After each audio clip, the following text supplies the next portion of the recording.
Assalamu alaikum students, hope you are fine. Welcome to the lecture number 2 of chapter number 9. So lecture number 2 is about law of mass action and derivation of expression for equilibrium constant from your books page number 9 till page number 12.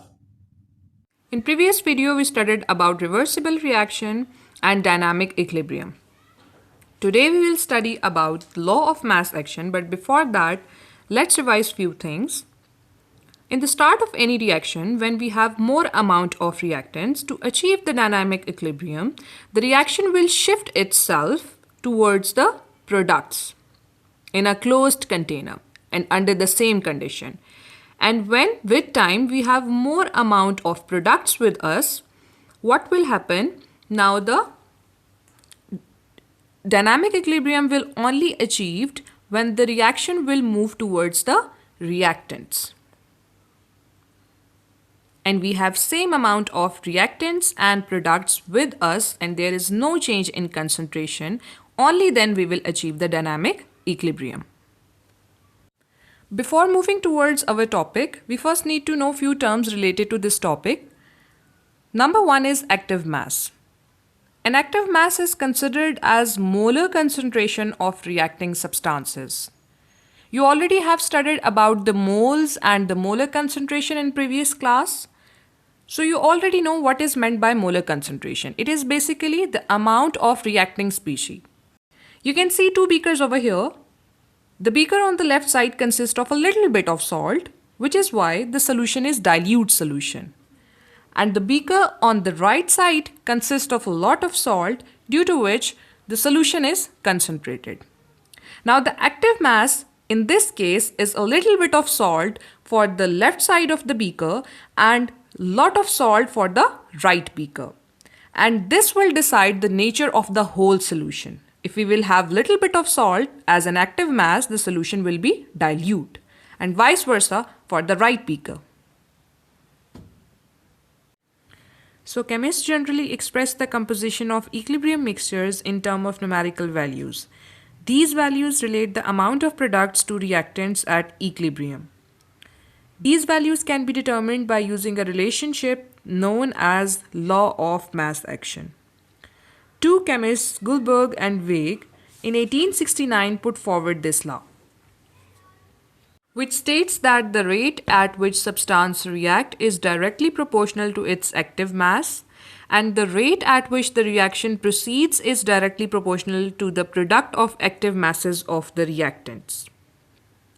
You can see reactants sulfur and hydrogen over here in a reversible reaction forming a product hydrogen sulfide. Now the amount of sulfur and hydrogen required to make the product hydrogen sulfide are called as active masses. The unit of active mass is moles per cubic decimeters and it is expressed as square bracket. For example, if we want to write the expression for reactant A, we will write moles per cubic decimeter for the reactant A in square bracket. Consider a general reaction. We have reactants AB in a reversible reaction producing two products C and D. From reactants to products, the reaction will be forward reaction. And from products towards reactants, the reaction will be reverse reaction. Keep this thing in your mind, this reaction is happening in a closed container. So that's why we are achieving a dynamic equilibrium. Reactants are converted into the products and the products are reconverted into reactants under same condition until it reaches to equilibrium. So the law of mass action is applicable to reverse reaction in equilibrium. Now let's write the equation for rate of forward reaction and rate of reverse reaction. We already know that we have reactants A and B and the product C and D. So rate of forward reaction is directly proportional to the concentration of A and B, which can also be written as a product of constant of forward reaction with the concentration of reactants. And what about rate of reverse reaction? It is directly proportional to the concentration of products. Rate of reverse reaction will be equal to the product of rate constant for reverse reaction and the concentration of products. Two things over here we have to notice. One is the molar concentration and the other is rate of reaction. Molar concentration is the amount of reactants required to proceed the forward reaction, and rate of reaction means the time required to achieve the products.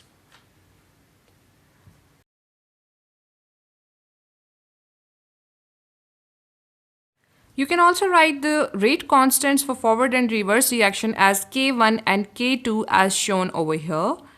So at equilibrium, the rate of forward reaction will be equal to the rate of reverse reaction. So constant for forward reaction with the molar concentration of reactants will be equal to the constant of reverse reaction with molar concentration of the products. I hope it is clear till here. So now we will move on towards the derivation of the law of mass action.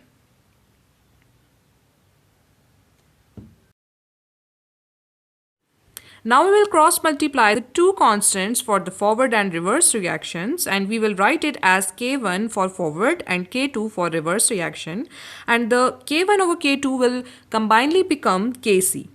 Now the equilibrium constant expression for the reversible reaction will be Kc is equal to products concentration divided by reactants concentration. Equilibrium constant expression for a reaction in journal terms can be seen on your screens. If we have A moles of reactant A, B moles of reactant B in a reversible reaction producing C moles of product C and D moles of product D, the equilibrium constant expression for this reaction can be written as the products raised to the power of their molar concentration divided by the reactants raised to their molar concentration. At equilibrium, we already know that the concentration remains constant, which means concentration of AB reactants and CD products no longer change, and they can be expressed mathematically as this. You will write K, the concentration of products you will write in numerator, and the concentration of reactants you will write in denominator. So, equilibrium constant is equal to the concentration of products divided by concentration of reactants. This K is called as equilibrium constant.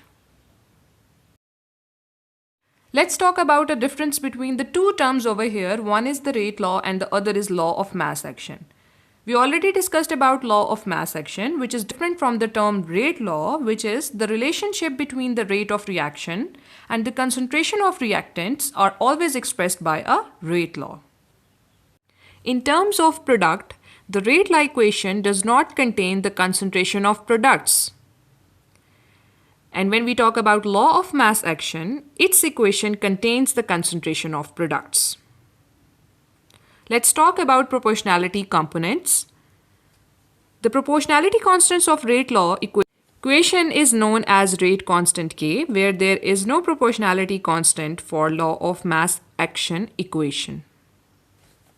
The three important conditions required for equilibrium is that there should be no change in concentration of reactant and product, plus there is no change in pressure and temperature throughout the reaction. Otherwise, the reaction won't able to remain in a equilibrium state. Consider a hypothetical reaction which is shown on your screens. If we are going to increase the pressure, the volume of a reaction mixture will decrease, as a result of which equilibrium will shift to the side of the reaction with fewer moles. For example, 3 moles of reactants and 2 moles of products, so the equilibrium will shift towards the right to achieve the equilibrium. But when we will release the pressure or decrease the pressure, now what is going to happen that to attain the equilibrium, as we have more space, now the reaction will proceed towards the left side. So we concluded two things from this, that increase in pressure favors side with fewer moles and decrease in pressure favors side with more moles. There are different ways to recognize equilibrium. When constant concentration of products and reactants is observed, the reaction is at equilibrium. This can be done by both physical methods as well as chemical methods such as titration and spectroscopy. So up till now we have studied about law of mass action, rate law equation and equilibrium constant expression. Till next lesson, read the topic thoroughly and solve self-assessment 9.2 on your notebooks. Don't forget to make notes of important things discussed in this lecture. And if you have any question regarding this topic, you can ask me anytime. Keep learning, don't waste your time. Have a good day, take care.